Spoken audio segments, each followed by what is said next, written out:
The Chancellor of the Exchequer, often abbreviated to the Chancellor, is a high-ranking minister of the Crown within the government of the United Kingdom, and head of Her Majesty's Treasury. As one of the four great offices of state, the Chancellor is a senior member of the British Cabinet, responsible for all economic and financial matters. The role is equivalent to that of a finance minister in other countries. The Chancellor is now always Second Lord of the Treasury as one of at least 6 Lords Commissioners of the Treasury, responsible for executing the office of the Lord High Treasurer. The others are the Prime Minister and Commons government whips. In the 18th and early 19th centuries, it was common for the Prime Minister also to serve as Chancellor of the Exchequer if he sat in the Commons. The last Chancellor who was simultaneously Prime Minister and Chancellor of the Exchequer was Stanley Baldwin in 1923. Formally, in cases when the chancellorship was vacant, the Lord Chief Justice of the King's Bench would act as Chancellor pro tempore. The last Lord Chief Justice to serve in this way was Lord Denman in 1834. The Chancellor is the third oldest major state office in English and British history, and in recent times has come to be the most powerful office in British politics after the Prime Minister. They originally carried responsibility for the Exchequer, the medieval English institution for the collection and auditing of royal revenues. The earliest surviving records, which are the results of the Exchequer's audit, date from 1129 to 30 under King Henry I and show continuity from previous years. The Chancellor has oversight of fiscal policy, therefore of taxation and public spending across government departments. It previously controlled monetary policy as well until 1997, when the Bank of England was granted independent control of its interest rates. The holder of the office of Chancellor of the Exchequer is ex officio Second Lord of the Treasury, as a member of the Commission exercising the ancient office of Lord High Treasurer.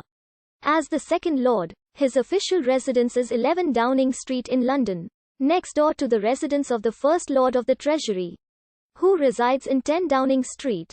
While in the past both houses were private residences, today they serve as interlinked offices, with the occupant living in an apartment made from attic rooms previously resided in by servants. Since 1827, the Chancellor has always simultaneously held the office of Second Lord of the Treasury when that person has not also been the Prime Minister. A previous Chancellor, Robert Lowe, described the office in the following terms in the House of Commons. On the 11th of April 1870, the Chancellor of the Exchequer is a man whose duties make him more or less of a taxing machine. He is entrusted with a certain amount of misery which it is his duty to distribute as fairly as he can. The Chancellor has considerable control over other departments as it is the Treasury which sets departmental expenditure limits. The amount of power this gives to an individual Chancellor depends on his personal forcefulness, his status within his party and his relationship with the Prime Minister. Gordon Brown, who became Chancellor when Labour came into government in 1997, had a large personal power base in the party. Perhaps as a result, Tony Blair chose to keep him in the same position throughout his 10 years as Prime Minister, making Brown an unusually dominant figure and the longest-serving Chancellor since the Reform Act of 1832. This has strengthened a pre-existing trend towards the Chancellor occupying a clear second position among government ministers, elevated above his traditional peers, the Foreign Secretary and Home Secretary.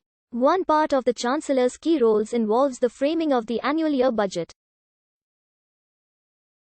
As of 2017, the first is the autumn budget, also known as Budget Day, which forecasts government spending in the next financial year and also announces new financial measures. The second is a spring statement, also known as a mini-budget.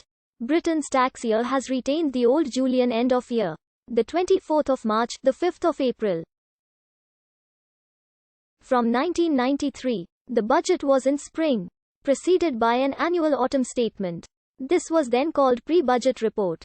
The autumn statement usually took place in November or December.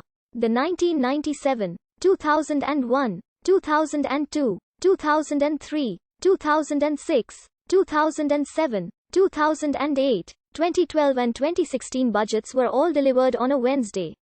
Summarized in a speech to the House of Commons. The budget is a state secret until the Chancellor reveals it in his speech to Parliament. Hugh Dalton, on his way to giving the budget speech in 1947, inadvertently blurted out key details to a newspaper reporter, and they appeared in print before he made his speech. Dalton was actually forced to resign. Although the Bank of England is responsible for setting interest rates, the Chancellor also plays an important part in the monetary policy structure. He sets the inflation target,